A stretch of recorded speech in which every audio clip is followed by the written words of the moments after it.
हम लोग बहुत अच्छी अच्छी बातें सुनते हैं। सत्संग में अच्छे अच्छे वक्ता आते हैं और वे सभी रहस्य की बातें, गोपनीय बातें, तत्व की बातें, ज्ञान की बातें, भक्ति, वैराग्य और सदाचार की बातें सुनाते हैं। पर इन्हें सुनकर भी उनका असर नहीं होता। उसका क्या कारण है, यह विचार करना चाहिए। वक्ता के विषय में मैं क्या कहूँ और श्रोताओं का दोष भी कैसे बतलाऊं। सुनने वाले भी भावुक हैं और कहने वाले भी। मनुष्य का अधिकार है कि वह अपनी अयोग्यता तो प्रकट कर सकता है कि मैं अधिकारी नहीं, लायक नहीं, किंतु दूसरों को ऐसा कहने का उसे अधिकार नहीं है। चाहे वक्ता हो चाहे श्रोता, वह अपने लिए कह सकता है। इस विषय में मुझे एक कहानी याद आ गई। कहानी में भी शिक्षा रहती है, कथा में तो रहती ही है। शास्त्रोक्त बातें तो कथा है और लोकोक्ति में कहानी इस प्रकार है। एक राजा थे, उनके पास एक बड़े विद्वान पंडित आया करते थे। वे प्रतिदिन राजा को कथा सुनाते थे। उनको कथा सुनाते वर्षों के बरस बीत गए। राजा साहब ने पंडित जी को एक दिन कहा कि महाराज जी, आपको रोज कथा सुनाते हुए कई वर्ष हो गए। जैसी कथा आज सुनाई वैसे ही प्रतिदिन सुनाते हैं। सुनाते सुनाते आप बूढ़े हो गए और मैं भी बूढ़ा हो गया, किंतु मैं कई वर्ष पहले जैसा था वैसा ही आज भी हूँ। आपकी कथा के निमित्त साल भर में 3-4 हजार रुपए लग जाते हैं। वह सरकार में घाटा ही पड़ता है। 4,000 रुपए प्रति साल खर्चा व्यर्थ करूं, उसका कुछ तो लाभ होना चाहिए। आपका और मेरा दोनों का समय नष्ट होता है और रुपया भी खर्च होता है।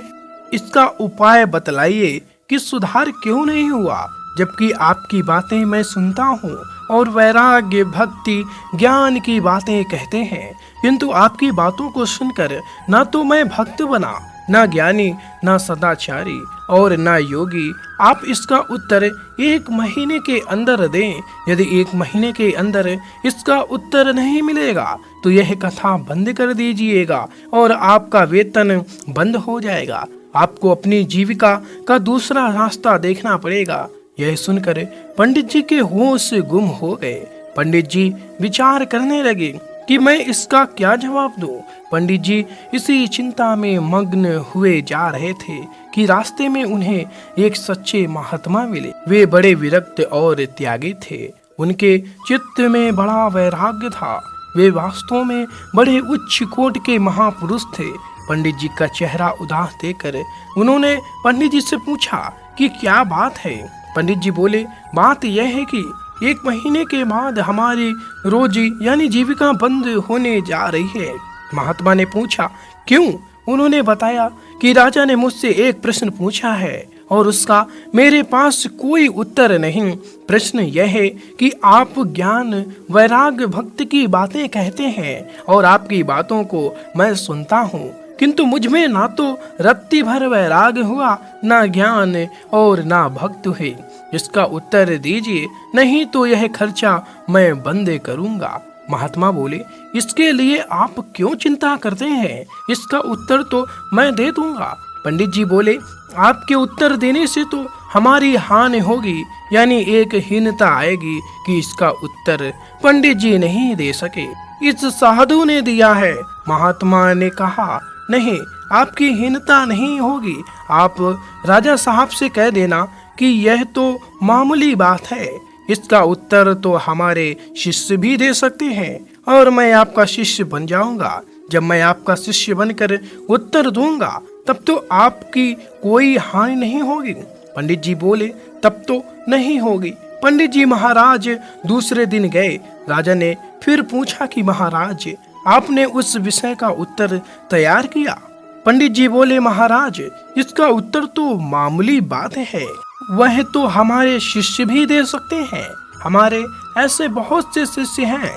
राजा बोले, मुझे क्या, आप दें या आपका शिष्य, मुझे मेरे प्रश्न का उत्तर मिलना चाहिए। कल आप अपने शिष्य को लेकर आइएगा। दूसरे दिन पंडित जी उस महात्मा को ले गए। वे उनके शिष्य बनकर चले गए। राजा ने पूछा, आप इनके शिष्य हैं? बोले, हाँ महाराज। राजा ने कहा कि हमारा प्रश्न आपको मालूम है? महात्मा बोले, हाँ मालूम है। आपका प्रश्न यह है कि आपको ज्ञान, वैराग, भक्ति की बातें सुनते हुए करीब 30 वर्ष बीत गए, किंतु उसका असर आप पर क्यों नहीं हुआ?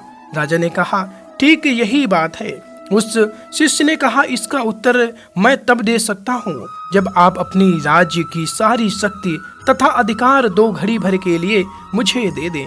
राजा ने कहा, ठीक है, और सब कर्मचारियों को बुलाकर कह दिया कि मैं अपने राज्य का अधिकार 2 घड़ी के लिए इन्हें देता हूँ। ये जैसा कहे वैसा ही तुम लोग करना। राज गद्दी पर बैठकर महात्मा ने हुक्म दिया कि पंडित जी को रस्सी से बांध दो। उन्होंने उनको बांध दिया, फिर आज्ञा दी कि दूसरी रस्सी लाकर इस राजा को भी बांध दो। आज्ञा के अनुसार राजा भी बांध दिया गया। दोनों सोचते हैं कि ये क्या कर रहे हैं, कुछ समझने में नहीं आ रहा है। अब महात्मा पंडित जी से कहते हैं कि पंडित जी, आपने राजा साहब को इतने दिन तक कथा सुनाई, अब उनसे कहिए कि मैं तकलीफ पाता हूँ, मेरी रस्सी खुलवा दे। पंडित जी ने राजा साहब से कहा, मेरी रस्सी खुलवा दो। राजा ने कहा, मैं कैसे खुलवा दूं? पंडित जी बोले, तो आप खोल दें। राजा ने कहा कि मैं तो खुद बंधा हुआ हूँ, मैं कैसे खोल दूं? फिर बोले, किसी प्रकार खुलवा दे। राजा ने कहा, मेरा हुक्म नहीं चलता, कैसे खुलवाऊं? ना तो मेरा हुक्म चलता है और ना मेरे हाथ खुले हुए हैं। महात्मा ने राजा साहब से कहा कि आपने इतने वर्षों तक पंडित जी से कथा सुनी, पंडित जी से कहे कि आप मुझे खोल दीजिए। पंडित जी ने कहा कि मैं तो खुद बंधा हुआ हूँ, मैं कैसे खोल दूं? अब राजा साहब से महात्मा जी पूछते हैं कि नहीं। राजा ने कहा, मैं समझा नहीं। पूछा, अभी भी नहीं समझे?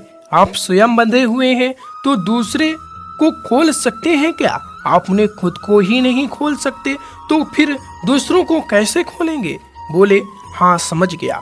पंडित जी से कहा, आप इसका मतलब समझे? आप बंधे हुए दूसरे को खोल सकते हैं? बोले, नहीं खोल सकते। तब बोले, महाराज बात यह है कि ये पंडित जी कथा तो आपको प्रतिदिन सुनाते हैं, किंतु ये खुद बंधे हुए हैं, ये खुद संसार के बंधन से बंधे हुए हैं और आप इनसे मुक्ति चाहते हैं। यदि पंडित जी खुद मुक्त हो तो आपको मुक्त कर। खाली कथा सुनाने से थोड़ी ही मुक्ति होती है। तोता और मैना राधे कृष्ण रटते रहते हैं। इनको यह ज्ञान नहीं है कि हम राधे कृष्ण क्यों करते हैं। जब बिल्ली आती है और उनको पकड़ती है तो वे राधे कृष्ण भूलकर टाएं टाएं करने लग जाते हैं। यही दशा पंडित जी की है। ऐसी परिस्थिति में पंडित जी आपको कैसे छुड़ा सकते हैं? जो संसार से टूटा हुआ है, खुला हुआ है, ऐसे मुक्त पुरुष का असर पड़ सकता है। और जो संसार से खुद बंधे हुए हैं, ऐसा आराम भोगों में बंधे हुए हैं, वे दूसरों को क्या छुड़ाएंगे? ऐसा पुरुष होना चाहिए जिसका संसार से तीव्र वैराग हो। संसार से केवल तीव्र वैराग ही नहीं, उपरति भी हो और उसे परमात्मा के तत्व का ज्ञान भी हो। ऐसा उच्च कोटि का महापुरुष हो।